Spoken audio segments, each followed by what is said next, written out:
During my playthrough of Expedition 33, I ran into buggy movement, Side objectives.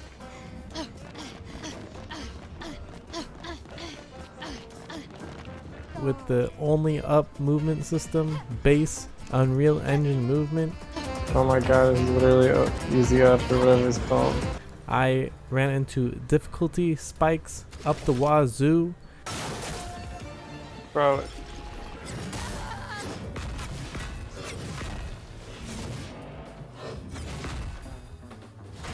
What is this fight, dude? What?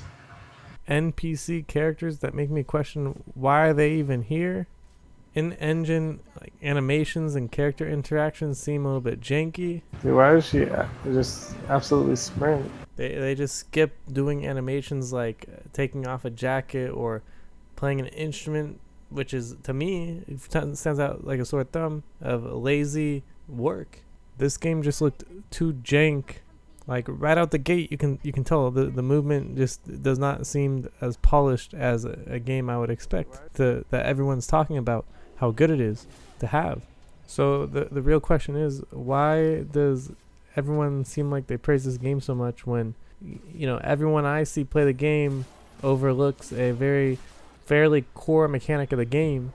Well, I'm glad you clicked on this video because I'm gonna have to explain why, because I am very unhappy to report that this game is as good or probably even better than what people are praising it for. Now, everything I have already said is true, and some of these may give an impression, especially of a seasoned gamer, of unpolishedness at first, and like movement mechanics are unpolished.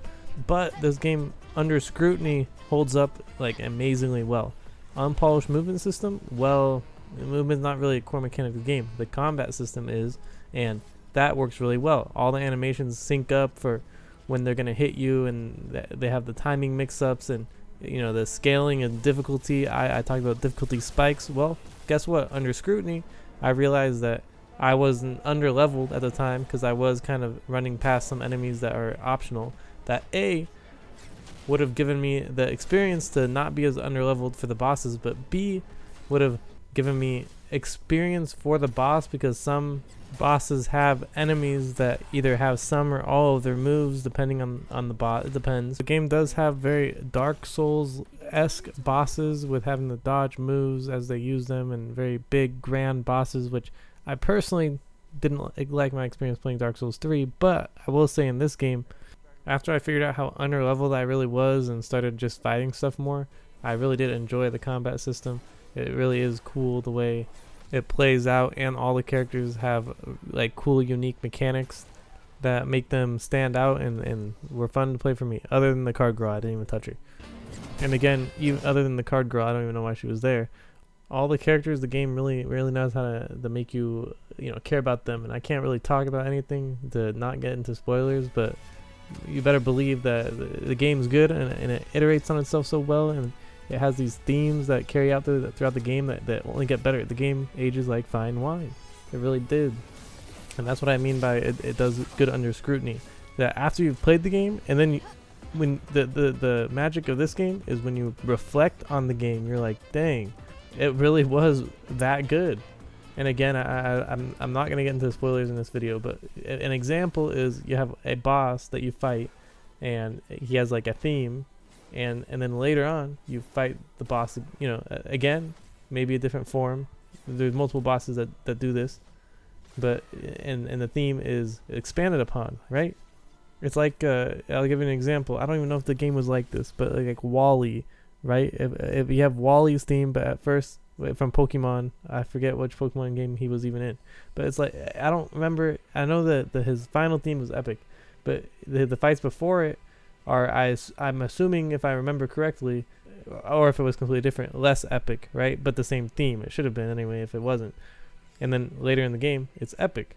This game is the same way, except it's like it starts off epic, and then later down the road, it gets even more epic, and you're like, what the heck? I thought it was epic back then, and now it's more epic. Yeah, at first the combat was frustrating, I have to admit, because I think I slowly became underleveled because I ignored all the overworld enemies. If you do play this game, little tip, you should probably just fight stuff when you see it. generally, at least for the main story. And when you do fight, there's like this slowdown effect that, at least coming from like a fighting game, I think is why I have trouble with it. The slowdown effect throws me off because I see an animation wind up, I'm like, okay, naturally it's gonna happen right now, right? Like logically that's what would happen. But it like slows down, I think, to give you like an opportunity to be like, okay, wait, I'm about to have to parry this. But the timing throws me off. I parry too early, and eventually you get used to that though. And again, while reflecting upon the game, you're not thinking about that. Honestly, this game, like the story, the music, like the impactful moments really hit hard. And whoever was responsible for like the emotional, music / sound cues during like cutscenes and stuff, like they made this game really. And you can nitpick like the stuff I was nitpicking at the start of the video, or like I feel like half of Mael's moves, she does like the same spinning animation, for example. There's little things that as a gamer, as long as I've been a gamer, like I notice, and I'm like, they could have put some more work into this thing or that thing. But the overall package, like they knew exactly what they were doing. People are calling this a double A game because the game studio was smaller and wasn't like a triple A produced game. So the developers obviously knew what they were doing, knew where they can cut corners. Like, for example, the movement and animations, like, who at the end of the day, as long as the game's fun, who cares if the jump animation looks kind of stupid? And they knew where to focus the resources, like the enemy battle animations are important because that's what you're looking at to be able to counter and parry stuff, the core game mechanic. And like the theming of a character's moves, like when a character is getting attacked, another character is like, oh, watch out, parry that. Or when a character is attacking, they'll say something that reflects upon who they are as a character, and stuff like that. I love it. For those who come after.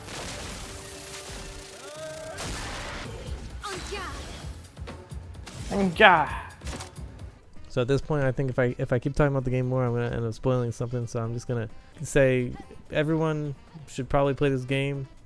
I will say though, if you are like a newer person to games, you might need to play on the story difficulty. No shame in that. I was about to switch to that, but then I was like, I'm a real gamer. I should just backtrack and level up and figure it out. And I did, which is why again, upon reflection, it was a frustrating like 2 to 4 hours when I had to do that.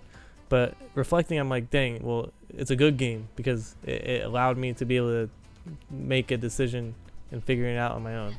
If you did enjoy this video, please do subscribe. I only make these videos for those who come after.